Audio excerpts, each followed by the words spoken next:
cheers, boys, click, click, click. Wide is his bow and his hands move quick. The ringer looks around and is beaten by a blow, and he guesses the old stagger with a blue valley Joe. Let him go the cheers, boys, click, click, click.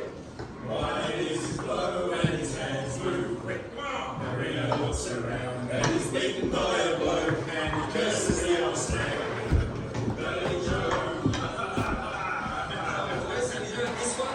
Once a jolly swag man camped by a boulevard under the shade of a coolabah tree. He sang as he watched and went to tell his people, "Come along, sing Matilda, oh sing Matilda, oh sing Matilda, you come along, sing Matilda."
ล่าสุดคือวิลเลน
Alright, on next.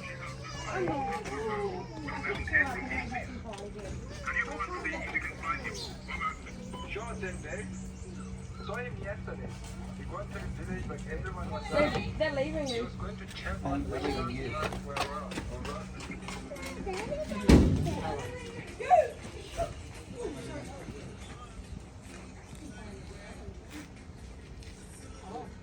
Give me the.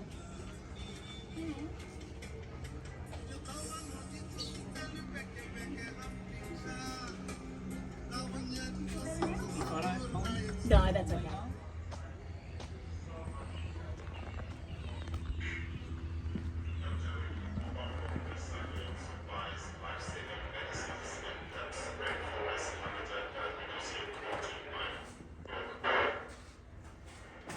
Take it okay. Medical supplies are on their way. Over.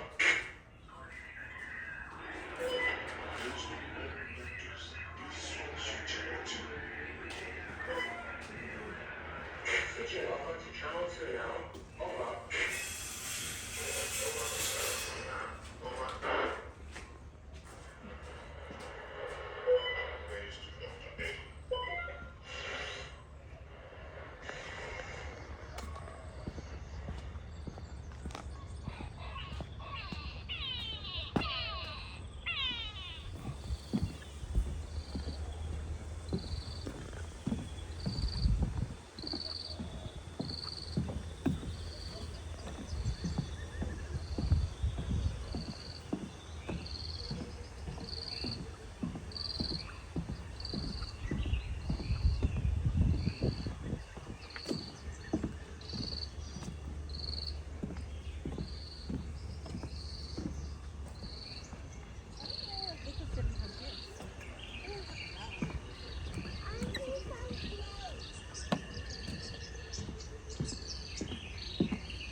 It's like Bigaboo. Look at that.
very easy ways to do that. Firstly, we'll keep those bums glued to those seats. And secondly, we'll keep our voices nice and low while we're out here today. I really appreciate that loudness in the front carriage. Half the time I get like 2 people saying, yeah. Alright, let's get going. So, the first area we are in today, this is our arid zone. All of the animals in here are really well adapted to dry conditions and limited food sources. The first thing we're going to get a close look at on the right hand side, North American bison. Now this is a very healthy herd of girls. They're all females, and these girls weigh about 600 kilos each. But they have some very amazing adaptations to survive in some pretty low temperatures. Firstly, you can see they've got a big hump on their shoulders. That hump helps them to plow through snow that can be as tall as they are. The other thing they have is a very, very thick winter coat that grows in. It can be 30 centimeters thick, and it helps them survive temperatures as low as negative 40 degrees Celsius. Now on the left we have another animal with a bit of a hump on its back. A little bit different though. This is a dromedary camel. And the way you can tell they're a dromedary camel is because they have one hump. If you ever see a camel with 2 humps, those ones are called Bactrian camels. And if you ever see a camel with no humps, well, you can probably call him Humphrey. The only bad joke of the tour, I promise. Now we are going to keep moving. We're going to meet 2 very special animals next. On the left, these are scimitar horned oryx. They're special because, well, currently they are extinct in the wild. You'll only see them within zoos and sanctuaries, but we are part of a global breeding program. We're bringing their numbers back up. And we're also part of what's known as an insurance population. So, the plan is we're going to protect some habitat for them. We're going to re-establish some habitat for them to live in. And then one day they will be re-released into the wild. It takes a lot of work, but it is well worth it when we can go from being extinct in the wild to endangered to then threatened to then a safe animal. Now the other special animal on the right hand side, these are taki, also known as Mongolian wild horses. And the reason they're so special, well, they were in the same position as those oryx not too long ago. They were extinct in the wild, but because of captive breeding programs, international breeding programs within conservation-based organizations, there are now about 4,000 of them in the world. That has come up from about 20 taki to 4,000. It's absolutely phenomenal, and it is a bit of a spark of hope. What we can do, we really have to. Hopefully no other animals get into that dire situation, but if they do, we can work at it, we can try and fix that problem. We're going to keep on moving. We're going to head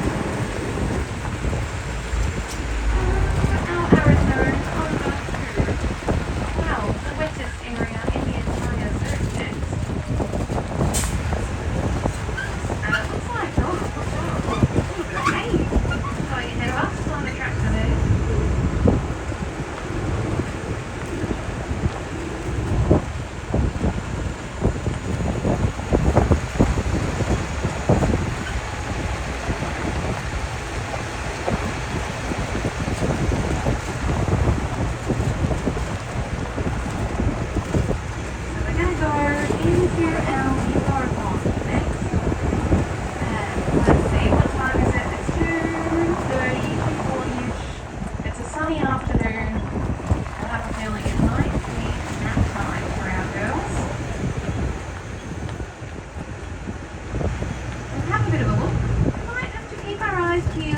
To the left, into the water through here. We'll go nice and slow and see if we can spot any nostrils, any eyes, any ears, maybe a little bit of a back. Oh yeah, I can see a little bit of movement in the left. So we're sharing this space with 2 very lovely ladies. We'll have Brindabella in here. Brindabella is 32 years old. and she's about 1,700 kilos. That'll be her back just popping up at the moment, I think. We also have her daughter living in here with her. Her daughter's name is Pansy. Pansy is 9 years old, and she's a little bit lighter at about 1,300 kilos. Now these two, they are conserving their energy during the day. They're also keeping nice and cool and nice and hydrated in the water, because in the evening, hippos tend to walk. They walk up to 10 kilometers a night in the search for food. And by food, I mean lots of grasses and vegetation. So they're conserving all of that energy throughout the day. They don't want to overheat, they don't want to get sunburned either, so that they can then walk all night, finding food and grazing up to 60 kilos of food every single night. Now we have got 3 more hippos at Werribee River Zoo. You might have spotted them already today. If you haven't, they're on that African walking trail. It's Brenda Bella's sister, Primrose, and her 2 daughters, Tulip and Lotus, living over there. For now, we're going to keep moving. We're going to head into our waterhole area next. And let's see. Keep your eyes out in here. Can't see any just yet, but there are some giant birds living in this area. Now we might get a little bit of a hint of just what size they are. Coming up on the right hand side, we're going to pass a nest. And this nest currently has 1 egg. So I want you to look at this egg. I want you to see if you can figure out who this egg belongs to. I'll give you some more hints as well. The bird in question is about 150 kilos heavy. They walk, run at about 70 kilometers an hour, but they do not fly. They're a flightless bird.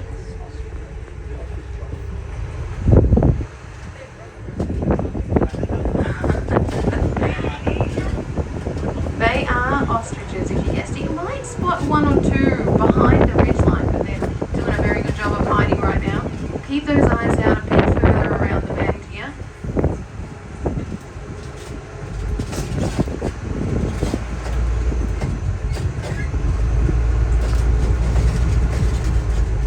Gosh, they're really hiding from us today.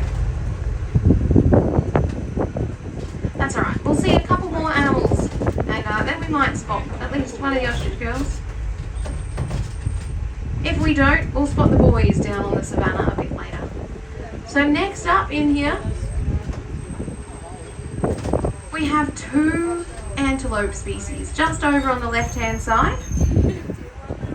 The first one is doing a very good job of hiding in among the trees. You might see some stripes there. They belong to an African antelope called Nyala. The other antelope, nice and close to us, out in the open, are an Indian antelope species. They're called blackbuck, and there is a male in the group here. If you spot him, you'll understand why they're called blackbuck. He is much darker than the girls. And they're very relaxed today. It's a nice peaceful day out here. Not too windy, nice and sunny. So all of these antelope, they're semi-spread out. If it was a windy day, they would be huddled together. They would be feeling very on edge, because the shape of these antelope's ears, I mean that if it's windy, their hearing is quite affected. They can't hear as well. So a day like today, it's a very nice day to see these animals.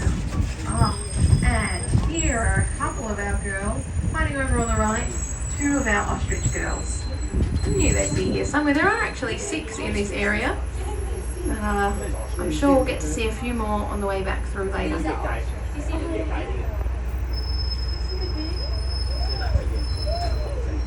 Now the next area we're moving through is a pretty special area. We're one of a handful of zoos in the world that have a natural river running straight through the middle, and we like to let any of the wildlife in the area have really easy access to that river.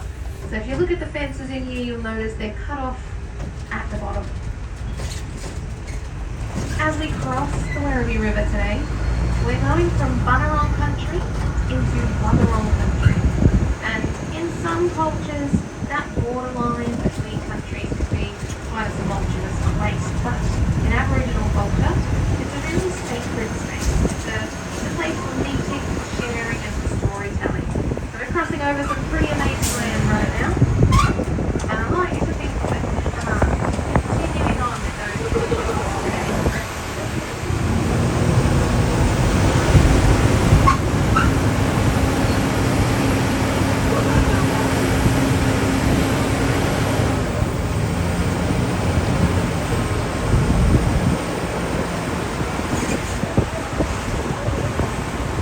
Now normally I have some really exciting animals to talk about on the right hand side, but instead I've got some very exciting renovations.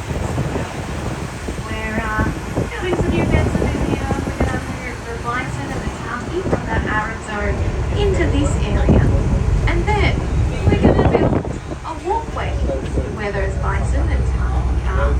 And that's going to lead out to our brand new elephant sanctuary that's also being built. You may have heard the news that the entire herd of elephants from Melbourne Zoo is going to move to Werribee Zoo. The timeline for that is mid-2024. So about a year and, 2-3 months now? Or 4 months? Can I count today? The answer is no. A year and a bit I'm going to stick with until they move. We've got a lot of work to do. We're building a 100-acre elephant sanctuary. So if you're not sure how big that is, don't worry. We're going to explore our 85-acre Savannah next. So the elephants are going to have a little bit bigger than this all to themselves. It's going to include some pretty amazing stuff. Man-made river, a couple of lakes for them to swim in, as well as a giant vegetable patch that they can trample every now and then to have a little bit of fun. It's very exciting. Keep those ears out for any news about that, both here and at Melbourne. Now, let's have a look out to the left for a minute.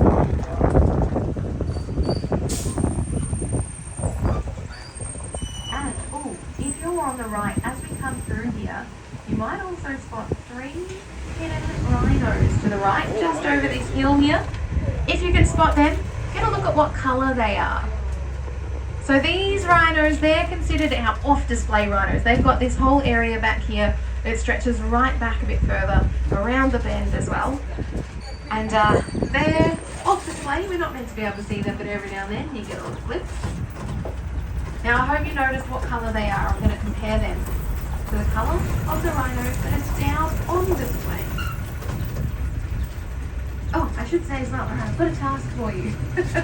While we're on the savannah today, I just want you to take a mental picture of any one of the animals you see. A mental snapshot that you can think back to later today, later this week. Something that will bring a smile to your face. And maybe those 3 rhinos up there, maybe that's already it. Maybe it's the giraffe. Whatever it is, I'll ask you about it at the end, okay? Now keep those eyes out to the left. We're going to head down to that savannah shortly. We've got to take a little detour to get there. I'll talk to you again soon.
scared, you can close your eyes like me, or you can just pretend we're on a very slow roller coaster.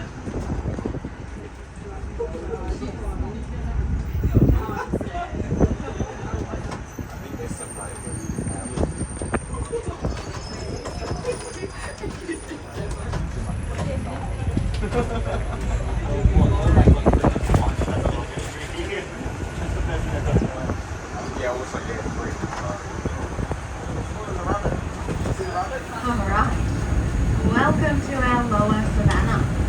Now we have got a little bit of company with us as we come down this hill.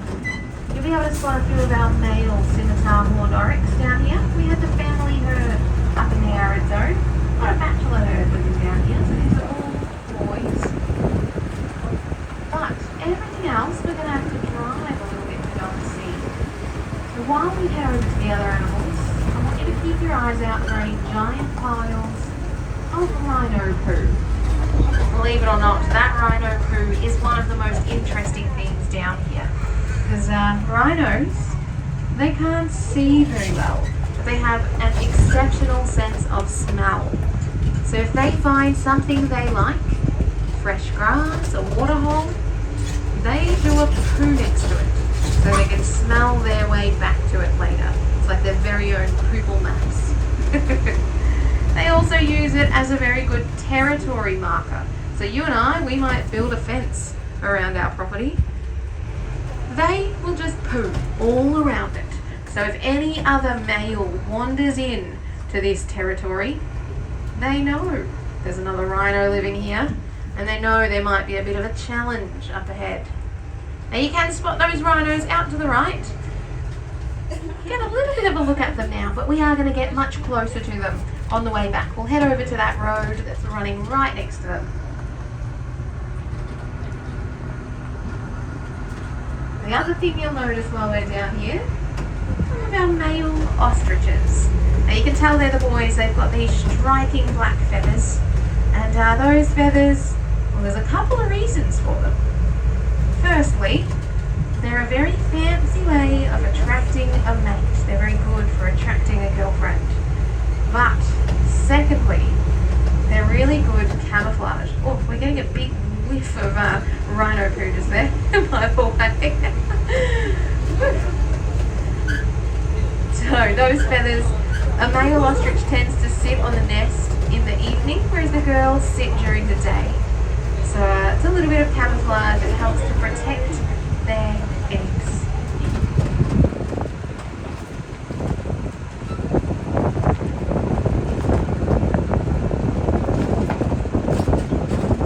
Now, we've got a bit of a choice up here. What are we going to do? We can head over to the left to get closer to the giraffe on the left, and we can head to the right to get closer to the giraffe on the right. Really good vision here.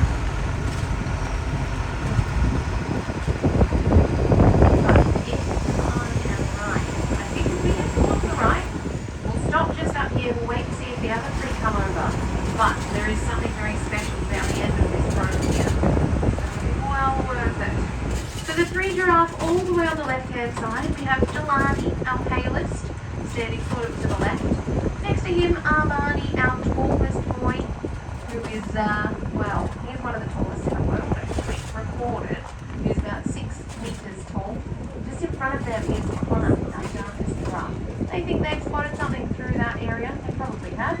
They've got incredible eyesight. They can see up to 2 kilometres away. In fact, if we were standing 2k away from them, they'd be able to make out our figure. Absolutely incredible. So not only is it very long distance sight, but it's very clear sight as well. Now the last 2 giraffes down here with us, they're the 2 boys. We have AJ and Harold. AJ is closer to us. The way you can tell it's him is because of this wrinkly belly he's got. He's going to have a little look at us. And then Harold's just behind him. They are partners in crime. They spend a lot of time together. These 2 boys landed at Werribee Zoo around the same time. It would have been in the same year. So they are very fond of each other.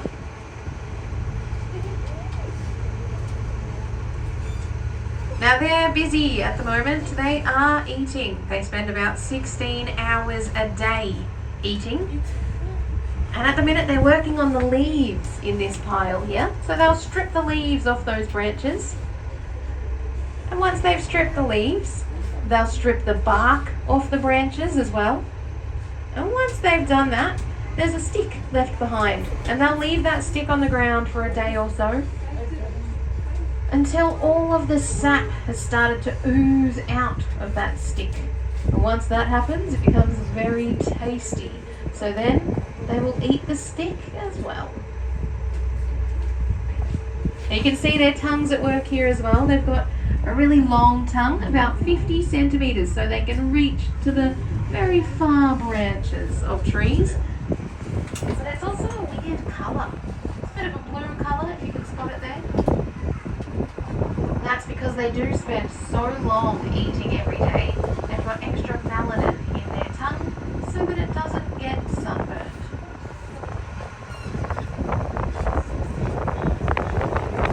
Those boys on the left-hand side of the bus, they're really looking at something. So in the wild, a lot of other animals will focus on the giraffe. They'll pay attention to the giraffe as a bit of a warning sign if anything's coming. And from the back, you can see their white ears. The back of their head is a little bit white, so it stands out. So other animals look for that. They can tell which way the giraffe is looking, if they're looking away from them, and can sort of figure out, hopefully, what they're looking at. And if those giraffes were to start running, all the other animals on the savannah, they would start running too, without question. They'd run and ask questions later. Now, I knew this way would pay off. Coming up on the right-hand side, we have a very young baby zebra. And it's not just one, there is a second one there.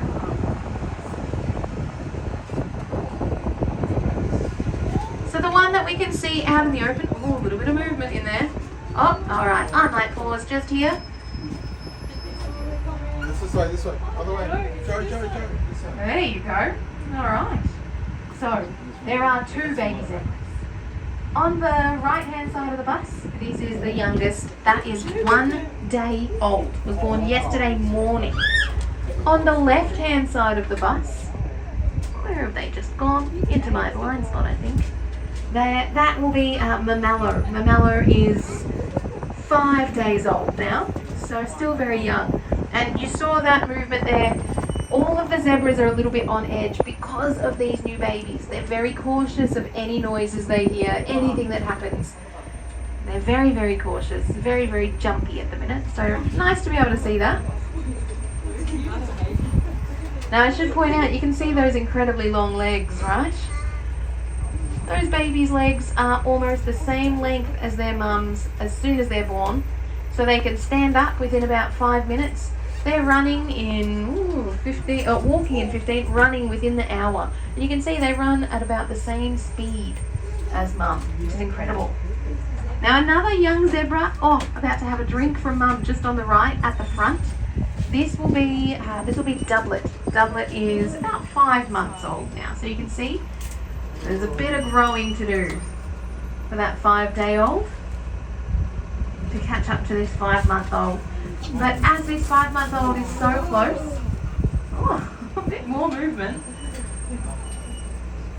So close to us, you can see it's still got its baby hairs as well. These light brown hairs, it's a little bit of baby fuzz. And that keeps them a bit warmer, but it's also really good camouflage. A lot of the time the babies will be parked in long grass while mum wanders off and grazes a bit more. So it just helps to protect them and keep them camouflaged. Now there is another animal with us. These are the heaviest antelopes in the world. They're called Eland. And in the wild they can get up to 1,000 kilos each. Ours on average are about 700 kilos, so still absolutely huge. And the zebras are being very smart here. They've parked themselves alongside these eland so that the eland can act almost like a bodyguard. If there is a predator in the area, it's much tougher to take on an eland than it is to take on a zebra. So if they hang out near them, if something comes along, they'll get right in the middle of this herd of eland to protect themselves. There is another advantage to that. The eland are incredibly slow. So if there was a predator, if there was an attack, the zebras have a higher chance of escaping because they can run much faster and hopefully get away.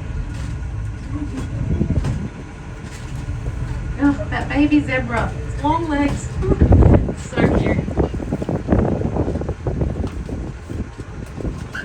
Now that little run there, that would have taken a lot of energy for that baby zebra, so no doubt within the next 5 to 10 minutes it's going to lie down again and have a little bit more of a nap.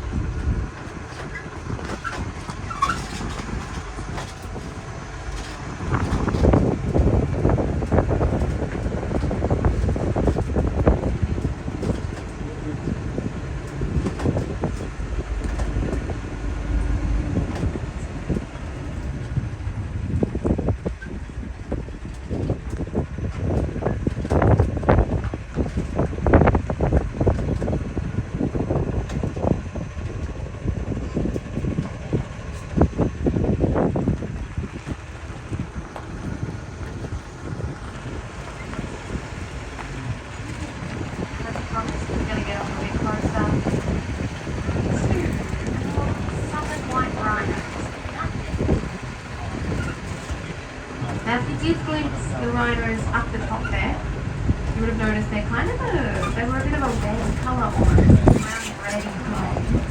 Whereas if you have a look at the ones down here, they're just grey. Hopefully that's making sense. But it's because of the dirt where they're living up there. The dirt is much redder. So every time they're rolling around, giving themselves a dust bath, they're looking a little bit more red. Whereas down here, the dirt that they've got is more of a brown, more of a grey. So it sort of changes what colour they look to be. Absolutely incredible.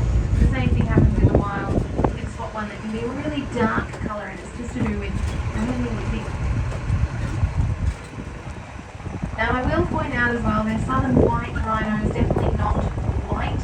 Their name is a mangled translation.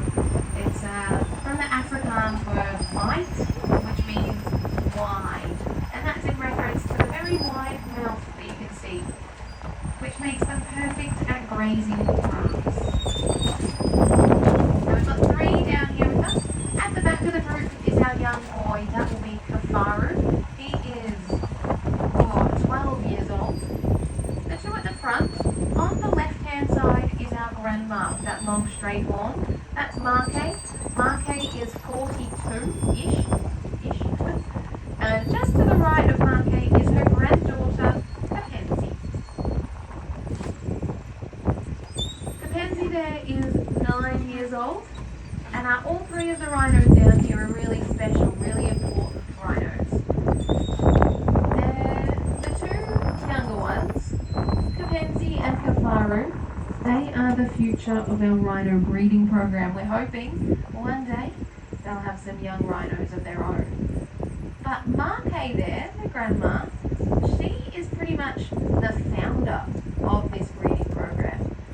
She was brought over from Kruger National Park in the early 2000s. At that point in time, they had noticed a spike in poaching. And the mission was to get a whole lot of the rhinos out of Kruger, around the world, into zoos that could then start their own breeding programs and help contribute to the growing number. So she was one of about 40, and they did go worldwide. She came here, there would have been a couple more that would have come to Australia at that time as well. There have been a few of these translocations throughout history, but it's a very exciting one because she is the start of our breeding program. Fingers crossed, one day we'll have a 4th generation down here on the Savannah as well.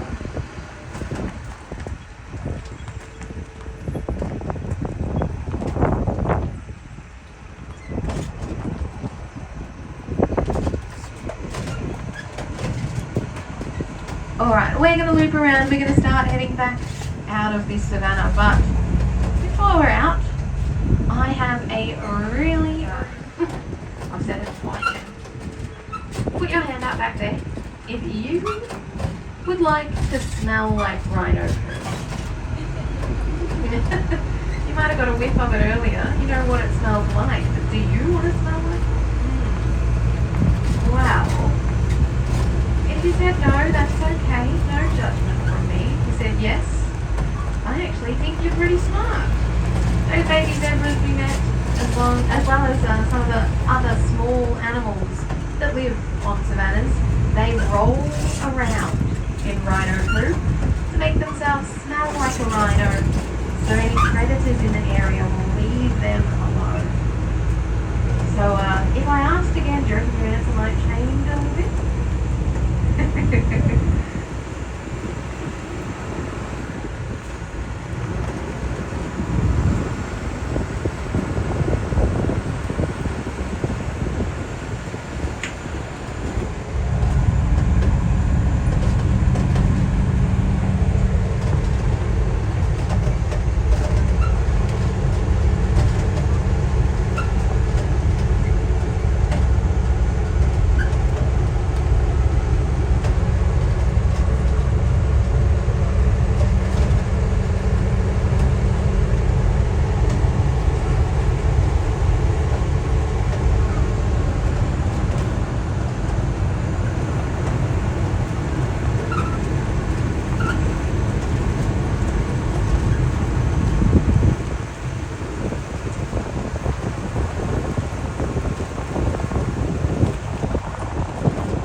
Just to make sure they shut properly behind me. So while we're stuck there, it's a very good chance for you to think back to whichever animal you've taken a little mental picture of today, a mental snapshot that you can think back to later. For me, I think it's got to be those zebras all on the move with the babies there as well. That was really incredible. But maybe for you it's the giraffe, the rhinos, those giant antelopes, or the male ostriches, whatever it is. I want to take the second that we're stuck at this gate together to say a really big thank you, because just by coming to the zoo today, you're helping that animal. And I don't just mean the one in particular, not just Jelani leaning over the fence there longingly for some food. What is he doing? Not just the zebra, but I mean the entire species. The money from your trip today, it goes towards a whole range of different things. Things that are a bit more visible, like our zebra breeding program. You know, every now and then you get to see that in action. You see the babies. But there's also a bunch of conservation campaigns that are almost invisible. Things like our replanting and habitat restoration or protection. Funding towards rangers over in Africa to protect the rhinos, all the way down to education campaigns as well, helping to teach people why rhinos or hippos or elephants are so important to their own ecosystems and to our world. All of this stuff, it's only possible because of you. It's because of you coming to the zoo, bringing your friends, your family, you know, maybe even signing up for a membership, whatever it is. Because of you that we can do it. So we owe you a very sincere thank you for helping us with all of that. Now we're going to cruise on back to the safari station now. I'll keep my commentary down. I'm sure you've had enough of hearing these awful afternoon. But I'll let you know if anything exciting happens.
members on board as well. So it's because of you that we can keep running these tours every day of the year. So if you next, if you were thinking about signing up, you can use today's ticket price towards the membership price. Gosh, that was a hard sentence for me to get out, and I don't know why.